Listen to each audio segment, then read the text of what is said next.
1910-1911 के आसपास एक व्यक्ति जो थे वो साईं बाबा से मिलने गए और उनके परिवार के साथ गए।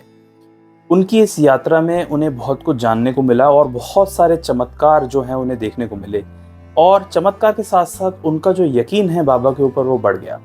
आज से लगभग 100 साल पहले वो व्यक्ति शिरडी गए थे और उसके बाद उन्होंने क्या क्या बताया है आज हम उस वीडियो में जानेंगे। और उनके बारे में सबसे पहले मैं बता दूं, उनका नाम था बालकृष्ण वामन वैद्य। बालकृष्ण वामन वैद्य जी ने साईं बाबा के बारे में तो बहुत सुना था और एक बार उन्होंने फैसला कर ही लिया कि वो पहली विजिट करेंगे अपने परिवार के साथ शिरडी में। अच्छा, उन्होंने अपने ऑफिस में दे तो दी थी एप्लीकेशन छुट्टी के लिए, लेकिन उनकी जो एप्लीकेशन है वो रिजेक्ट कर दी। कुछ ही समय बाद उन्हें मालूम पड़ता है कि जो उनके ऑफिस में ही हेड क्लर्क हैं वो भी साईं भक्त हैं और उनके कहने पर फिर जो उनकी छुट्टी कैंसिल हुई थी उसको अप्रूवल मिल जाता है और उनको उनके पूरे परिवार के साथ शिरडी जाने का मौका मिलता है। अब ये बाबा ने ही बुलावा भेजा था ये मानिए, या फिर कहीं ना कहीं बाबा हर चीज़ पर नज़र रख रहे थे ऐसा मान लीजिए। तो असल में बुलावा आया था तो उनको जाना ही था। 1910-1911 के आसपास वो पहली बार जाते हैं अपने परिवार के साथ शिरडी और 5-6 दिन की ये यात्रा थी।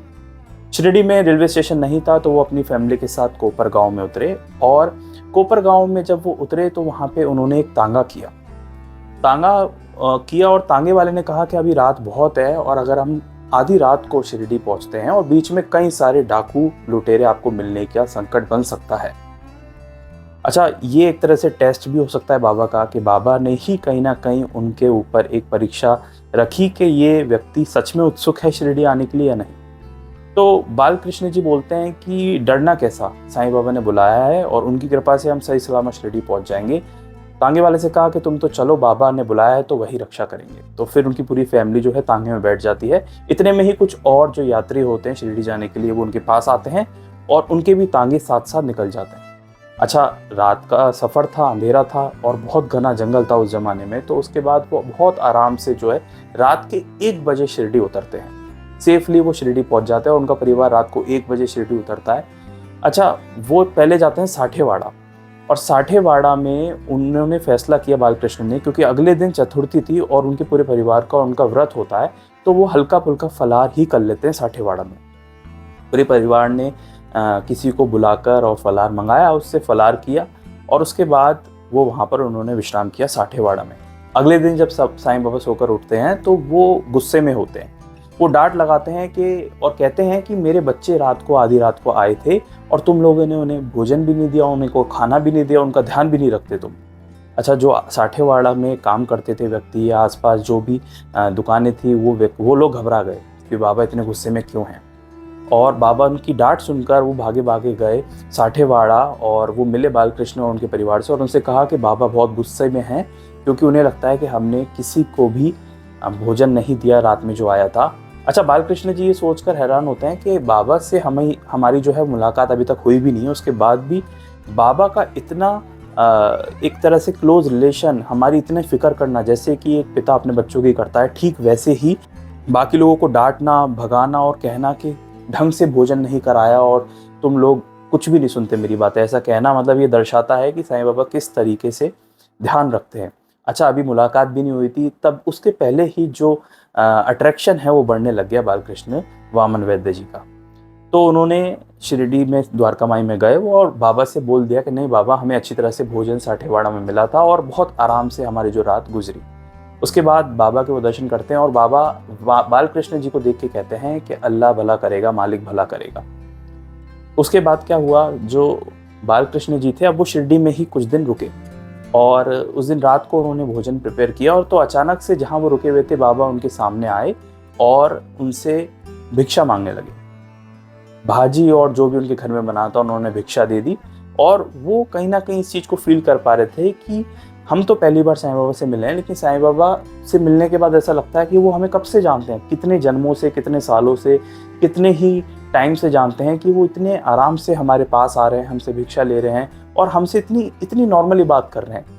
अच्छा, हुआ ये, फिर अगले दिन सुबह फिर उन्होंने बाबा के लिए एक नैवेद्य बनाया, बाबा के लिए एक भोजन बनाया और वो बनाने में लेट हो गए और उन्होंने सोचा कि अब हम जब ये भोजन पहुंचाएंगे द्वारका माई में तब तक बाबा जो है वो भोजन कर चुके होंगे। लेकिन जब वो द्वारका माई में पहुंचते हैं धीरे धीरे तो वो देखते हैं कि बाबा ने सारा भोजन जो उनके पास आया था उनसे और जो भी भक्त लेके आए थे उनको रोक के रखा कि मैं अभी भोजन शुरू नहीं करूँगा। और जैसे ही बालकृष्ण जी अपनी थाली लेके आते हैं, बाबा भोजन शुरू कर देते हैं बिना कुछ बोले। तो ये बालकृष्ण जी का एक अलग एक्सपीरियंस हुआ कि बाबा को पता था कि मैं उनके लिए थाली लेकर आने वाला हूँ, तो बाबा ने सभी भक्तों को रोका ताकि मैं थाली ले आऊँ और फिर बाबा जो है भोजन शुरू करें। एक नेक्स्ट बहुत अच्छी चीज़ समझने को मिलती है इस यात्रा में कि जो बालकृष्ण जी थे वो अपने परिवार के साथ नासिक जाना चाह रहे थे। तो वो बाबा से इन 3-4-5 दिनों में ही पूछते हैं एक दिन कि बाबा मैं नासिक जाना चाह रहा हूँ, तो आप आज्ञा दें। तो बाबा कहते हैं कि नासिक जाओ, लेकिन वहाँ तो प्लेग फैल रहा है और प्लेग बहुत खतरनाक है, इसलिए तुम नासिक ना जाकर अपने घर ही वापस लौट जाओ। अब ये बाबा का इंडिकेशन था और बाकी भक्तों भी ऐसा मानते थे कि अगर बाबा की इजाज़त नहीं है तो उस व्यक्ति को नहीं जाना चाहिए।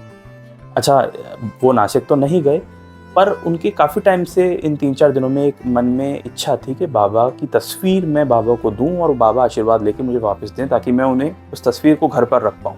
और इस सिलसिले में श्यामा से भी काफ़ी टाइम तक उनकी बातें चलती रही। इतने में बाबा उनसे कहते हैं कि जल्दी जाओ और तस्वीर लेकर आओ। तो बालकृष्ण जी भागे भागे जाते हैं, तस्वीर लेकर आते हैं और वो ये देखते हैं कि बाबा ने किस तरीके से उनकी मन की बात जो है वो समझ ली, पढ़ ली, और वो तस्वीर बाबा छूते हैं, उसको आशीर्वाद देते हैं और फिर वो आज तक बालकृष्ण जी के घर पर थी और बालकृष्ण जी और उनका परिवार उस तस्वीर की पूजा करता है। अच्छा, अभी बाबा का जो है महिमा यहीं ख़त्म नहीं होती। कुछ समय बाद बालकृष्ण जी लौटने की इजाज़त मांगते हैं और वो एक तांगा कर लेते हैं। तो उस पर बाबा कहते हैं कि चलो अब तुम्हारा जाने का मन है तो चले जाओ।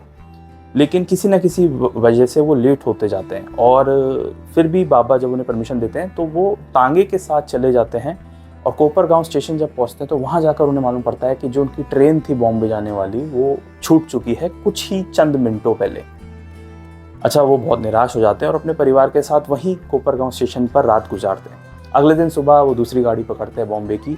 लेकिन अगले दिन सुबह एक खबर आती है उनके पास और वो खबर ये होती है कि जो पिछली रात को ट्रेन गई थी जिसमें वो जाने वाले थे, आगे जाकर उस ट्रेन का एक्सीडेंट हुआ जिसमें से एक डब्बा जो है वो बुरी तरह से दुर्घटना से ग्रसित हो गया। अच्छा, वो ये सुनकर वो बिल्कुल हैरान हो जाते हैं कि एक रात पहले वो उसी ट्रेन में उसी डब्बे में जाने वाले थे और मन ही मन वो अपने आप को कोस रहे थे कि मैं कुछ टाइम पहले पहुंच जाता तो ट्रेन मिस नहीं होती। लेकिन उसके बाद भी ट्रेन मिस हुई और उसके साथ कुछ ना कुछ दुर्घटना होनी थी जिस वजह से बाबा ने उनकी रक्षा की। और यही नहीं, नासिक जाने से रोका उसमें भी बाबा की कुछ इच्छा रही होगी क्योंकि नासिक में प्लेग फैल रहा था। तो नासिक जाने से रोका और उस ट्रेन में बैठने से कहीं ना कहीं इतनी देरी हो गई कि वो उस ट्रेन में बैठ नहीं पाया जिस वजह से उनकी जो लाइफ है वो बच गई। तो अंदर ही अंदर वो ये फील करने लग गए थे कि भले ही बाबा से आप मिलने जाओ या ना जाओ, लेकिन उनकी जो निगाह है वो हमेशा आपके ऊपर बनी रहती है और वो कहीं ना कहीं आपको देखते रहते हैं, सिर्फ इस जन्म में नहीं, हर एक जन्म में।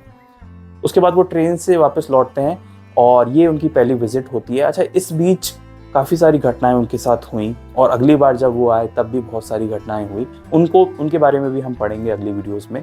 अगर ये 1910-1911 की पहली यात्रा जो थी बालकृष्ण वामन वैद्य की जानकर अच्छा लगा होगा तो आप और भी ढेर सारी वीडियोस इस चैनल पर अपलोडेड हैं जिसमें मैं साईं बाबा से जुड़ी हुई कहानी असली बुक्स में से असली ऑथर्स के माध्यम से पढ़ता रहता हूँ, समझता रहता हूँ और आप तक पहुँचाता रहता हूँ। अगर आप बाबा से जुड़ी हुई और कहानियाँ जानना चाहते हैं तो इस चैनल को सब्सक्राइब कर सकते हैं। ढेर सारी कहानियाँ इस चैनल पर अपलोडेड है क्योंकि हर वीडियो आपको कुछ ना कुछ सिखा के जाएगी।